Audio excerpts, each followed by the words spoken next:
வெற்றி வாகை சூட போகும் மிதுன ராசி அன்பர்களே, இன்றைக்கி பார்த்தீங்கன்னா ஒரு அவேர்னஸ் வீடியோ. அதாவது உங்கள் வாழ்க்கையில் ஒரு சில இன்சிடென்ட் நடக்க சூழ்நிலை வந்தால் எப்படி டிசிஷன் எடுக்கணும்.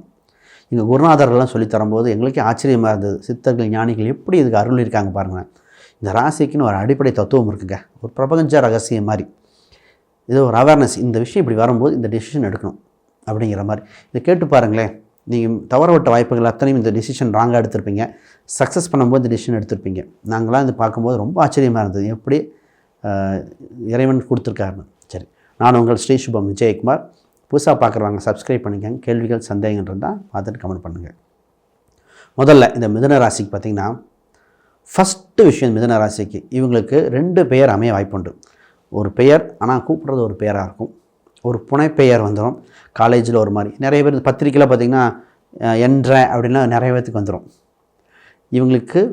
இவங்க எந்த ஒரு பேர் இருக்காங்களோ இன்னொரு பேர் நிச்சயமாக வாழ்க்கையில் சந்திச்சிருவாங்க. ஒரு புனைப்பெயர் பட்டப்பெயர் மாதிரி. இந்த ராசியோட தத்துவமே இப்படி தான் இருக்கும். அதை நம்ம பொதுவாக அப்படி அமைஞ்சால் நான் கண்டுக்க வேணாம், உங்களுக்கு அதுதான் நல்லதும்பா. ஏன்னா 2 பெயர் வரும். அந்த மாதிரி ஜாதக அமைப்பை பொதுவாக அப்படி தான் அமைஞ்சு வரும் இந்த ராசிக்கு. இந்த ராசிக்கு உள்ளுணர்வு அதிகங்க. எப்போவுமே மற்றவங்க சொல்கிறாங்க நல்லா புரிஞ்சுக்கும். பேச்சு திறமை உண்டு. ஷையாக ஃபீல் பண்ணுவாங்க. ஆனால் ஒரு சபையில் நிறுத்திட்டாங்கன்னா கடன்னு பேச ஆரம்பிச்சிடுவாங்க. அப்போ அந்த ஷையாக ஃபீல் பண்ணுறதை உடச்சி வந்து நிற்கணும். நிறைய காம்பேர் பண்ணுறவங்க, நிறைய ஸ்டேஜ் பர்ஃபார்மன்ஸ் பண்ணுறாங்க. இந்த டீச்சருக்கு முன்னாடி அந்த கோஆர்டினேட் பண்ணுறவங்களுக்கெல்லாம் சூப்பராக இருக்கும். They are best coordinator. இந்த மிதுனத்தினாலே இணைக்கக்கூடிய அம்சம் உண்டு. பெஸ்ட்டு கோஆர்டினேட்டராக இருப்பாங்க. இவங்க ஒரு இடத்துல இருக்காங்கன்னா சமரசம் ஈஸியாக பண்ணிடுவாங்க. எந்த ஒரு சூழ்நிலையும் ஹேண்டில் பண்ணிடுவாங்க. ஆனால் இவங்க எனக்கு தெரியாதுங்க, முடியாதுங்க, பார்க்கலாங்கன்னு சொல்லிட்டு இருப்பாங்க. அப்போ உங்களுக்கு ஒரு சமரசம் பண்ணுறதோ, ஒரு கோஆர்டினேட்டிங் பண்ணுறதோ, பிரிட்ஜிங் பண்ணுறதோ சூழ்நிலை வந்தால் தைரியமாக பண்ணுங்கள். உங்களுக்கு அதுவே ஒரு புகழை கொடுத்துரும். இந்த ராசிக்கு வீடு அமைஞ்சதுக்கு அப்புறம் தாங்க வாழ்வில் நிம்மதி கிடைக்கும். இந்த மிதுனத்துக்கு என்ன வேணால் சொல்லுங்கள், பணம் இருக்குது, நகை இருக்குது, அதெல்லாம் இல்லை. வீடு இல்லை வண்டி வாகனம், இதில் திருப்தி அடைஞ்சால் மட்டும்தான் வாழ்க்கை சூப்பர்பாங்க. நிறைய பேர் சொல்லிட்டேன் அது நல்லா இருக்குது, இது நல்லா இருக்குது. என்னங்க வண்டி அமையலைங்க, வீடு அமையலைங்க. அந்த வீடு அது பொதுவாக இவங்களுக்கு பார்த்திங்கன்னா கார்னர் சைட்டு தான் விரும்புவாங்க. எல்லாம் இந்த பால்கனி இருக்கணும், இந்த வியூ பாயிண்ட் இருக்கணும், வீட்டில் ஊஞ்சல் இருக்கணும், பெட் அனிமல்ஸ் இந்த பூனை இதெல்லாம் வளர்க்கணும், நிறைய ஆர்வம் இருக்கும். நான் இந்த மிதுனராசி இந்த மாதிரி வாய்ப்பு தான் அமைச்சிக்காங்க. அது உங்கள் ராசி இதோட அம்சமே அதுதான். நான் நிறைய கணவர்கள் அவங்க மனைவி மிதுன ராசியாக தான் சொல்லுவேன், சார் உங்கள் மனைவியோட ஜாதகம் இந்த அம்சம் இப்படி இருக்கு, ஊஞ்சல் கேட்டால் பாருங்கள், பூனை வளர்க்கணும், பெட் அனிமல்ஸ்னால் பார்த்துக்கங்க, நீங்கள் இருக்கிற மரம் செடி கொடிகள் இதெல்லாம் பார்த்துக்கங்க அப்படின்னு ஒரு சில அம்சங்கள் இருக்கும். இதை அப்படியே ஃபாலோ பண்ணிடுங்க அப்படிமே. சார் இது எக்ஸ்பென்ஸ் ஆகும், பால்கனி கேட்குறாங்க, இது மாதிரி இருக்கும். அடிக்கடி இந்த ராசி மட்டும் இந்த டூர் போக ஆசைப்படுறது, வெளியே பயணங்களுக்கு ஆசைப்படும். இந்த பயணங்கள்லாம் உண்டு. பொதுவாகவே அப்படி வந்தால் கொஞ்சம் அதுக்காக சேமித்து வைங்கள். நிச்சயமாக ஒரு சில இடத்துக்கு பயணங்கள் சென்று வந்தோடனே உங்கள் வாழ்க்கையில் திருப்புமுனை ஏற்படும். எப்போயுமே ஒரே மாதிரி போயிட்டு இருந்தால் இந்த மிதுன ராசி என்ன பண்ணோன்னா, ஒரு கோயில் குளமோ, ஒரு ட்ராவலோ, ஒரு ட்ரிப்போ போயிட்டு வந்துட்டால் மாறிடும். இது போகாமல் ஒரே இடத்துல இருந்தால் மனநோய்க்குண்டான அதிபதி மாதிரி மனசு ரொம்ப டிப்ரெஷன் ஆயிடும். மன அழுத்தத்தை தவிர்க்கின்றதுக்கு வெளி உலகத்துக்கு சென்று வர வாய்ப்புகள் உண்டு. இவங்களுக்கு இந்த கையெழுத்து போகிற அங்கீகாரம் இருக்குங்க.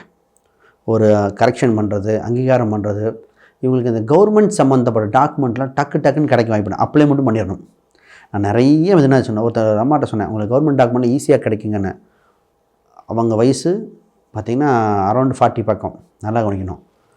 பாஸ்போர்ட் வீசா அப்ளை பண்ணிவிட்டு வராங்க. எங்கே நான் சொல்கிறேன், யூஎஸ் வீசா சில வருடம் அப்ளை பண்ணிவிட்டு வராங்க. 2 நாளில் யூஎஸ் வீசா ஸ்டாம்பிங் வந்துச்சு. அவங்க வீசா பாஸ்போர்ட் வந்தோடனே ரிஜெக்ட் ஆகிருச்சு போல் இருக்கு, திருப்பி அனுப்பிட்டான்னு நினச்சி தான் திறந்தான் சார், ஸ்டாம்பிங் போட்டு வந்துருச்சுனாக்க ஆச்சரியப்பட்டாங்க. அது மாதிரி கவர்மெண்ட் சம்மந்தப்பட்ட டாக்குமெண்ட்டு இதெல்லாம், இந்த ஆதார் பேன் கரெக்ஷன் பண்ணுறது டக்குன்னு வேலை நடந்துடும். இந்த கவர்மெண்ட்டில் இப்போ பணம் கொடுக்கறது நான் சொன்னேன், அப்ளை பண்ணுங்க உங்களுக்கு கிடைக்கும் அப்படின்னு நான் சொன்னேன். அது மாதிரி கவர்மெண்ட் சம்மந்தப்பட்ட எந்த ஒரு டாக்குமெண்டேஷன் ப்ராசஸும் ஈஸியாக ஹேண்டில் பண்ண அமைப்பு இருக்குது. கவர்மெண்ட் நிதி உதவியெல்லாம் கிடைக்கக்கூடிய ஜாதகம், அதை ட்ரை பண்ணிக்கோங்க. பெண்களாக இருந்தால், இதே ஜென்ஸாக இருந்தால் கூட அரசாங்க ஆதாயம் ஏதோ ஒரு வகையில் வந்துடும். உங்களுக்கு டச் வந்துகிட்டே இருக்கும். அதை நிச்சயமாக பார்த்துக்கணும். ரைட். இவங்க குழந்தை சம்பந்தமாக ஒரு சிறு வருத்தம் இந்த ராசிக்கு வந்து தாங்க போகும். இது குழந்தை ஒன்று சரியாக படிக்கலைன்னு வரும், எல்லாம் 2மே பொண்ணாக போயிடுச்சும்பாங்க, இல்லை 2மே பையனாக போயிடுச்சு. நிறைய பேர் 2மே பையங்க, வாழ்க்கையில் பெண்கள் இருந்தால் நல்லா இருக்கணும் அந்த இது. இதில் பார்த்திங்கன்னா ஒரு சிலருக்கு வந்து தாமத குழந்தையாக இருக்கும். இந்த குழந்தை சம்மந்தப்பட்ட ஒரு சிறு இது வந்து தான் போகும். அந்த இது அப்படி வரும் பொழுது குலதெய்வ அனுகிரகம், குலதெய்வத்தை வேண்டி தான் பண்ணணும். அவங்களுக்குன்னு ஒரு குறிப்பிட்ட சேமிப்பு பண்ணி தான் ஆகணும். இந்த ராசி அது அந்த ராசியோட அம்சம். அப்போ இதை நீங்கள் பேலன்ஸ் பண்ணி தான் ஆகணும். நிறைய பேர்த்து பார்த்தீங்கன்னா டான்ஸ் பர்ஃபார்மன்ஸ்லாம் நல்லாயிருக்கும். மிதனம் மட்டும் நடனம் கற்றுக்கிட்டால் சூப்பராக இருக்கும். நடராஜரை வழிபட்டுட்டு நடனம் மட்டும் பண்ணி பாருங்கள். நிறைய சிறந்த நடனம் சம்மந்தப்பட்டது கலைத்துறையில் இருக்கிறவங்களாம் மிதனமாக இருப்பாங்க. மிதன லக்னமாகவே வந்துடும். இவங்களுக்கு அம்சமே அப்படி தான் இருக்குங்க. வேலை சம்மந்தப்பட்டு பேசுவோம். இத்தனை நாளாக பொதுப்பலன்னு சொல்லிட்டோம், வருமானம் வரதுக்கு பார்ப்போம். இந்த வேலை சம்மந்தப்பட்ட விஷயத்தில் இவங்களுக்கு எப்படி நம்ம ப்ளஸ் பாயிண்ட்டு, சாதாரணமாக வேலைக்கு போவாங்க, போக போக பெரிய லெவலுக்கு போயிடலாம் அதே இடத்துல. ஆனால் ரெஸ்பான்சிபிலிட்டி ஜாஸ்தியாக எடுக்க வேண்டி வரும். எல்லாமே நீங்களே பண்ண வேண்டியிருக்கும். நீங்களே முதலாளி, நீங்களே தொழிலாளி அப்படிங்கிற மாதிரி எல்லாமே பேலன்ஸ் பண்ணி பண்ண வேண்டியிருக்கும். அப்போ உயர் பதவியில் வந்துட்டு இருக்கும், ரெஸ்பான்சிபிலிட்டி இருக்கும். ஒரு சூப்பர்வைசர் ஆகிறதுக்கு சரியான ஜாதகம் இந்த ஜாதகம். இதில் என்னென்னா ரெஸ்பான்சிபிலிட்டிக்கும் பயப்படக்கூடாது. ரெஸ்பான்சிபிலிட்டி பயப்படலைன்னா உங்களை மாதிரி சிறந்த நிர்வாகி யாருமே இல்லை. ஃபஸ்ட்டு உங்களுக்கு எப்போயுமே ஒரு போகிற இடத்துக்கு புதுசு விஷயமா இருக்கும், தெரியாத விஷயமாக தாங்க இருக்கும். ஆனால் கண்டிப்பாக டெவலப் ஆகிடுவீங்க. அப்போ அந்த ஒரு பாயிண்ட் தெரியாத விஷயம், புரியாத விஷயம் வேண்டான்னு மட்டும் அவாய்ட் பண்ணிடக்கூடாது. நான் நிறைய பேர்த்துக்கு ஸ்டார்டிங்கில் ஒரு தம்பிக்கெலாம் பார்த்திங்கன்னா சேலரி இன்ஜினியரிங் முடிச்சுட்டு ரொம்ப சேலரி கம்மியாக சொன்னாங்க. மற்றவங்களுக்குலாம் கூட தம்பி நீ போப்பா அப்படின்னும். நான் சொல்கிறதுல 8000 சொன்னார், அவ்வளோதான் சில வருடங்களுக்கு முன்னாடி. ஆனால் இப்போ அந்த தம்பிக்கு இருக்கிற சம்பளம் வேறு. அதுக்கு முன்னாடி கேம்பஸ் செலக்ட் ஆனவங்களுக்குலாம் அப்படி கிடையாது. இந்த ராசி அம்சம் முதல்ல கிடைக்கல சேர்ந்துடணும். வேலை சம்மந்தப்பட்ட விஷயம் ஃபஸ்ட்டு கிடைக்கல சேர்ந்துடணும். ரைட். திருமணத்தை பற்றி பேசுவோம். திருமணம் சம்மந்தப்பட்டது தான் இவங்களுக்கு பொதுவாகவே. திருமணம் அப்படின்னு பேசினாலே இந்த மழை வர ஆரம்பிச்சிடும். மழை பெற காலகட்டத்தில் தான் திருமணம் சம்மந்தப்பட்டது இருக்கும். புடவை எடுக்கும்போது, நகை எடுக்கும்போது ஏதோ ஒரு சம்பவத்தை வந்துடுது. இதில் இந்த மேரேஜ் இது கொஞ்சம் நுட்பமாக கவனிக்கணுங்க. இது மேரேஜ் திருமணம் சம்மந்தப்பட்ட நிகழ்வு நடக்கும்போது உறவு, ரத்த சம்மந்தப்பட்ட உறவில் ஒரு இறப்பு ஏற்படும். இது கொஞ்சம் உன்னிப்பாக பார்த்திங்கன்னா தெரியும். தினராசிக்கு ஒருத்தர் சிலர் ஆமாங்க எங்கள் பாட்டி இறந்தாங்க பேச்சுவார்த்தை நடக்கும்போது, அப்போ அது அந்த வரம் தான் வரும்னு தெரியும். அப்போ இவங்க ஜாதகம் அடிப்படையாக அப்படி தான் இருக்கும். ஒரு சிலருக்கு பார்த்திங்கன்னா திருமண பேச்சுவார்த்தை நடக்கும்போது அந்த மாப்பிள்ளை வீட்டு சைடில் ஒருத்தவங்க இறந்தாங்க, பட் திரும்ப நடந்தது, ஆனால் வாழ்க்கை நல்லா இருக்குது. இந்த இறப்பு அப்படிங்கிற ஒரு விஷயம் ஒரு நிறைய பேத்துக்கு வர வாய்ப்பு உண்டு. பட் அதை தாண்டி தான் மூவ் ஆகணும். ரைட். இதில் பார்த்திங்கன்னா நிறைய மிதுன ராசிக்காரங்க அவங்களோட லைஃப் பார்ட்னர் பெண்ணாக இருக்கான்னு வச்சுக்கோங்களேன். அவங்க ஆண்னு வச்சுக்குவோம்.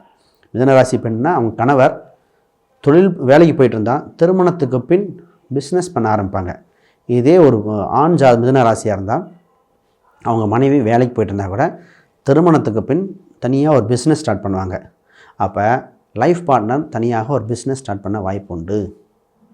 இந்த ராசிக்காரங்களுக்கு ஒன்று மட்டும் கவனிச்சுக்கணும், ரொம்ப ரொம்ப கவனம். இவங்க தந்தை மேலே ஏதோ ஒரு பேட் நேம் வந்தே போகும். அதை சமாளித்து தான் ஆகணும். மிதுனத்துக்கு அது மிதுன ராசியோட தந்தைக்கு வேறு யாராவது மிஸ்டேக் பண்ணால் கூட வந்துடும். நான் சொன்னேன்னு சொன்னார், ஒரு ஃபினான்ஸ் சம்மந்தப்பட்டது பார்க்கும்போது இவர் மேலே கம்ப்ளைண்ட் ஆயிடுச்சு. ஃபினான்ஸில் நான் எடுத்துட்டேன்னு சொல்லி எனக்கு கம்ப்ளைண்ட் பண்ணாங்க. அப்புறம் ப்ரூஃப் பண்ணி வெளியே வந்தோம், ரொம்ப சங்கடமாக இருந்தது, என்ன போய் எல்லாம் சந்தேகப்பட்டாங்க அப்படிங்கிற மாதிரி. அப்போ ஒரு போலீஸோ ஒரு கேஸு, ஒரு சின்ன அவமானம் வந்து தான் இந்த மிதுன ராசியின் தந்தைக்கு ஒரு சிறு அவமானம் வந்து தான் போகும். அப்போ ஒரு இக்கட்டான சுச்சுவேஷன் எப்போவுமே இந்த மிதுன ராசி தந்தை இல்லை இவங்கெல்லாம் இக்கட்டான சுச்சுவேஷன் வரும், அப்போயே அவேர்னஸ் ஆகிடும். இல்லை அவங்க தெரிஞ்சவங்க தான் நினைக்க மாட்டாங்கன்னு அசால்ட்டாக போகக்கூடாது, இந்த மறந்துடக்கூடாது. இவங்களுக்கு பார்த்திங்கன்னா நிறைய பேர் கூட்டு பிஸ்னஸ் நிறைய பேர் வருவாங்க. நான் கூட்டு உங்களுக்கு சுமார் தான், நான் கூட்டு சம்மந்தப்பட்டது பார்த்து தான் பண்ணணும். இவங்களுக்கு மூத்த சகோதரர்கள் இல்லை மூத்த சகோதரர்கள் கருத்து வேறுபாடு வாய்ப்பு உண்டு. அது குறிப்பாக சொத்து சம்மந்தப்பட்டதில் வந்துடும். சொத்து சம்மந்தப்பட்டு பேசும்போது மூத்த சகோதரர்கள் கருத்து வேறுபாடுகள் வர அதிக வாய்ப்பு உண்டு. அதில் கவனமாக கையாள வேண்டும். ஹெல்த் வைஸ் சரி அதை பற்றி பேசுவோம். அதுக்கு முன்னாடி யாருக்கா ஜாதகம், பிரசனம், வாஸ்து, நியூமராலஜி பார்க்கணுன்னா கேள்விக்கிற எண்களுக்கு தொடர்பு கொள்ளுங்கள். ரைட். பொதுவாகவே ஹெல்த் வைஸ் பார்த்திங்கன்னா இந்த ராசி கண்டுக்காம விட்டுரும். கடைசி நேரத்தில் தான் போய் பிடிக்கும் ஐயோ அப்படின்னு. ஹெல்த்தை கண்டுக்கவே எலும்பு சம்மந்தப்பட்டதாக இருக்கலாம், ப்ரெஷர் சம்மந்தப்பட்டதாக இருக்கலாம், தைராய்டாக இருக்கலாம், சின்ன உடம்புக்கு வந்தால் கண்டுக்காம விட்டுரும். இது ஒரு வகை. இன்னும் ஒரு சில வகை இருக்குது. ரெண்டாவது வகை என்னென்னா சின்ன விஷயத்துக்கும் ஹாஸ்பிட்டல் போவாங்க. 2 எக்ஸ்ட்ரீமே அவங்க தாங்க. ஒன்றும் போகவே மாட்டாங்க, இன்னும் ரொம்ப தப்பாங்க. இந்த 2மே தவறான விஷயங்கள். பேலன்சிங் ரொம்ப முக்கியம். மாதிரி இந்த ராசி தத்துவங்கள் எக்கச்சக்கமாக இருக்குது. சரி பார்ப்போம். அதுக்கு அப்பாயின்மெண்ட் வேணால் கான்டாக்ட் பண்ணுங்கள். கேள்விகள் சந்தேகம்னா கீழே கமெண்ட் பண்ணுங்கள். அனைவருக்கும் வணக்கம், வாழ்த்துக்கள்.